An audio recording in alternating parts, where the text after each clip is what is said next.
Saya tidak mengerti liriknya, tapi saya menangis. Itu kalimat yang datang dari seorang warga Belanda setelah menonton pertandingan Indonesia melawan Cina. Bukan karena gol semata, bukan karena euforia kemenangan, tapi karena sebuah lagu yang tak ia pahami, namun terasa seperti doa. Katanya, cara mereka menyanyikannya seperti sedang memeluk seluruh negeri. Lagu itu adalah Tanah Airku. Malam itu, lagu itu bukan sekadar dinyanyikan, tapi dirasakan oleh ribuan jiwa, oleh jutaan mata yang menyaksikan, oleh dunia yang diam-diam terpukau. Langit Jakarta malam itu bersinar lembut, seolah ikut mengucapkan syukur. Stadion Gelora Bung Karno berubah menjadi ruang sakral, tempat gema takbir dan sorak kemenangan bersatu, tempat semangat rakyat menjadi satu suara. Tempat timnas Indonesia menaklukkan Cina dengan skor tipis, tapi berarti 1-0. Namun, semua tahu, kemenangan malam itu bukan soal angka.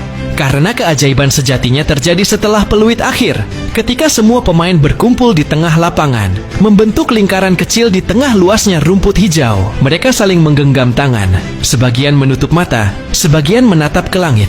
Lalu tanpa aba-aba, lagu itu mengalun, Tanah Airku, dengan pelan, dengan tulus, dengan suara yang terdengar rapuh tapi kuat. Dan stadion yang semula bergemuruh mendadak hening. 60.000 orang berdiri tanpa bersuara, tanpa bergerak, hanya menyimak.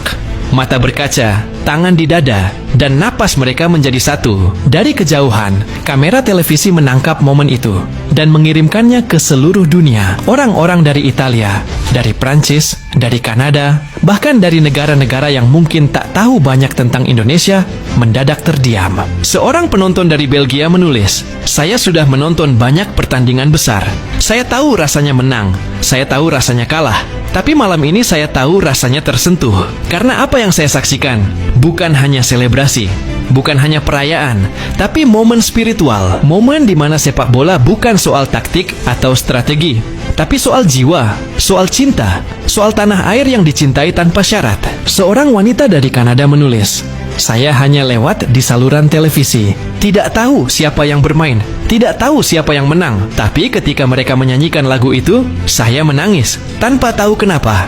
Mungkin karena saya lupa bagaimana rasanya mencintai sesuatu dengan sepenuh hati." Seseorang dari Italia menulis, "Saya sudah menonton Serie A, saya sudah menyaksikan final Liga Champions, tapi tidak ada yang menyentuh saya seperti yang dilakukan Indonesia malam ini."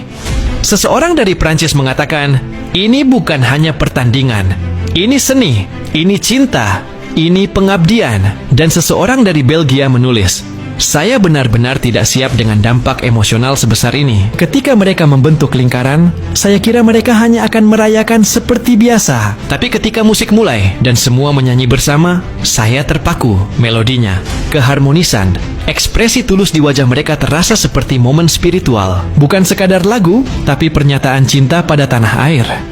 Sebagai orang Eropa, saya sudah melihat banyak fans yang penuh semangat. Tapi ini berbeda, bukan kemarahan, bukan kebanggaan.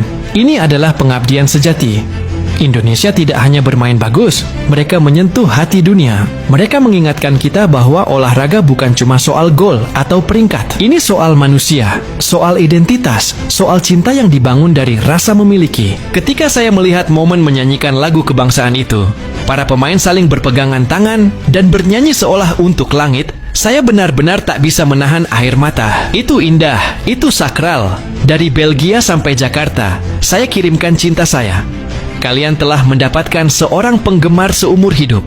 Teruslah bagikan semangat ini kepada dunia, karena ini menular dalam cara terbaik. Dan bagi dunia yang menyaksikan, malam itu akan tinggal lama diingatan. Bukan karena skor, bukan karena nama pemain, tapi karena saat stadion hening dan sebuah lagu dilantunkan. Dan 60.000 orang bernyanyi bersama untuk tanah yang mereka cinta, untuk negeri yang mereka bela, untuk Indonesia.